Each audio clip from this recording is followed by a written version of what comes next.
So anybody that's involved in any organization nowadays knows that the key to an organization's success is youth. It's been a challenge for the club. So we're starting a Beekeepers Explorer post. It's 8335. We owe that to George because he tells us if you look at it creatively, you can get bees out of that. And we believe it. So it's going to be run by myself and Dana Ireland with generous help from Mark and George, who were instrumental in getting things started.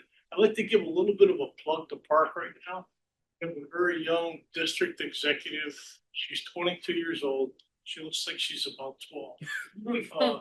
Boy Scouts of America, a very creative genius of marketing, opened up the Boy Scouts of America groups. And I think there may be more girls in Boy Scouts now than there are boys. Ryan is an Eagle Scout. She's got tremendous leadership qualities. And we've been involved in her with a few projects, and she's been nothing but extremely supportive of our efforts for Park here. When I think George and Mark approached her to come here, she gave us everything we asked for. For the beekeeping club, we've had a lot of requests. We've had a lot of things to get done. She not only provided everything, we had an open house last month that she actually showed up to, so she's been very supportive. In addition to the beekeeping club, Explorer Post, the club itself, we have a side project that has nothing to do with this project. I wanted to mention it because Park's been very supportive. We have a program at the Veterans Administration Medical Center in Coatesville called Therapeutic Beekeeping for Veterans. And if you've ever worked with the federal government, that's an extremely challenging thing to get started up. Ryan has opened doors to Park for us to share in that project. They've given us space. There's an Eagle Scout project. Put some hives out here. We have 2 8-frame deeps that the club is currently monitoring. The town wanted us to put an enclosed fence around it. Ryan was very supportive of that. I just want to make sure everyone knows how supportive Park's been to all of our efforts. So that having been said, we're having an open house this coming Thursday, October 16th at 6:30. We surveyed the membership for volunteers.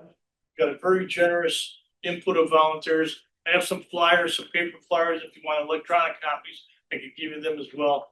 But we can always use more volunteers. The open house is probably going to consist of like an extraction from some dry hives. I think George may be bringing an observation hive. Not sure. Mark is going to be bringing some honey for honey tasting. We'll have bee equipment. We'll have educational bee frames. If weather permits, we'll get out to the apiary, get a little live hive time. So if you're interested in supporting us and coming, we'd love to have you. I've got flyers. You want an electronic copy? I can give you an electronic copy. Have I missed anything? If you know any kids, that's what we've. Yeah, we're in recruiting mode right now. You can't do this without kids. So if you're tied in any school district or any schools or neighbors, and you know young people, please take a flyer. I'll get you a copy, electronic if you want, and we could. We just want to make sure that people know that kids that may connect with it, right? You know, we're recruiting right now. We're in a heavy recruiting. Mark, did I miss anything? No, and it's the 14 to through 20 years old is how old you can be for this program. The 14-year-olds for sure. I thought it was like if they had finished 8th grade, they could be 13. Yeah. But yeah, that age. Mind sharing how old you are? Or no, rather not. Well, I've got a birthday coming up. I'm going to be 80 years old, and I just want to say that one of the things that got me started on this was I got an email from the VA. They have a program. It's called Heroes to Hives, and it's a 9-month program. It's not very difficult. It's very comprehensive, and I completed that program. In the process of that, I thought, wouldn't it be a great thing if this Heroes to Hives program were offered at the VA? When I got out of the Marine Corps in 1967, I was a high school dropout. I had no education. I didn't even have a driver's license. I missed 2 jobs because of that. I went down to take the test for the Cleveland Fire Department. They wouldn't let me take the test because it wasn't a high school graduate. And I went down to the phone company to get a job. They wanted to hire me for construction. They wouldn't hire me because I didn't have a driver's license. So I had no network. I had no education. I had no trade, no profession, nothing. I would have loved to have had a program like Heroes to Hives. So the program we're doing here at the club for our veterans, helping our young people, and the club in general is wonderful. So I we mean, really need your support. Chuck's always talking about helping somebody else, but I just want to take him going on 80, and he started the VA program. Yeah. And he's integral in the Explorer Post program. He shows up to the nuke yard on Wednesdays to put feed in the apprentice nuke yard at 80 years old. You know what I mean? And that's all we ask, you know, and I always like want to stand closer to him because his energy and his optimism. I was like, give me some of this, you know, tell me, I hope I'm at 80 doing the same thing. But Oh, and how long have you been keeping bees? About a year.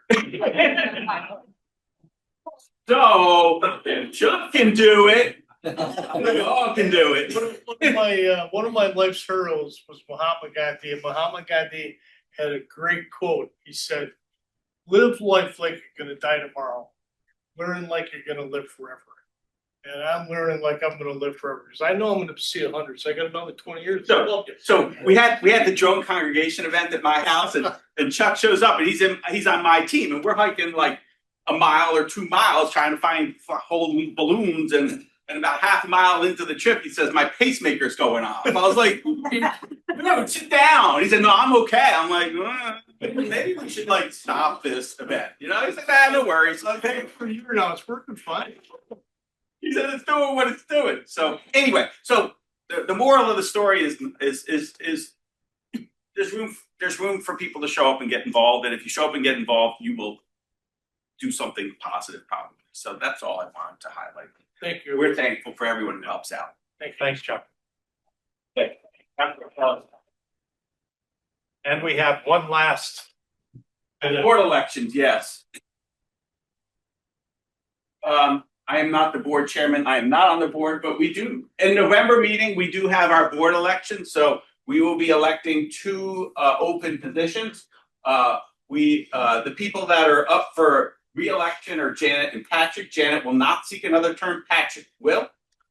We do take nominations for directors and any 5 primary members. Right to the secretary. Email is fine. So if you want to run for the board, let Carissa know. There's a place to get the nomination form, and we do need somebody, at least one other person, if not more, to put their name forward to be on the board of directors. The board of directors meets 4 times a year. It's not a huge commitment, but it's an important piece of having a nonprofit organization. We have to have a board, and our board has to have 7 people on it. So we need 2 people to serve on the board. The board is focused on strategic, not operational. The officers and the committee leads do the operational day-to-day management of the club, but the board sets the strategic vision and approves the budget, strategic direction, and yes, the fiscal. So if the club runs fine, the commitment is relatively small, honestly, to the board, but it's important, right? Because we can't have it without. So if anyone's interested, please email Carissa. We need 2 people to run for the board of directors. And November is a DIY month. So remember last year we had a bunch of people come up and show what they were doing, a craft or whatever. So Donna's going to do DIY in November too, hopefully get people out for the board elections. So if there's something that you do that's somewhat bee related and you want to show it off and share what you're doing, look out for the ask for Donna, because otherwise you're going to hear me. And I am doing again, you guys saw, some of you don't open your CCBA email, and I understand why, but I am doing a how to make wood paste event at my house on Thursday, October 23rd, where we're going to show how to take wax cappings and turn them into a wood paste product. And you get to take home a tin of wood paste too. It's $10, just covering the cost of the tin and the wood paste. So everyone's welcome. I think I have 8 people sign up so far. A few more we can handle. So if you're interested in that, come and hang out with us. Are we bringing our own wax? No, I'm sorry if I wasn't clear. You bring nothing except for yourself. If you want to bring, if you have wax and you want to use your wax in your paste, we can do that. We're going to make small batches and show you how, but it's not necessary. So if the $10 basically is covering the materials to send you home with a tin of wax, basically. You could bring food. Just saying. It's pretty cool. You know, I mean, we're going to have fun. You know, it'll be a small group. We'll burn the barn down and fix all fun. Anyway, I thank you all for coming, and please come to the November meeting because we're gonna have the election. And for those of you who wanna, I assume it's nice enough to open some hives, we'll open some hives in 5 or 10 minutes and that's all I got. Thanks, Jeff. Thank you.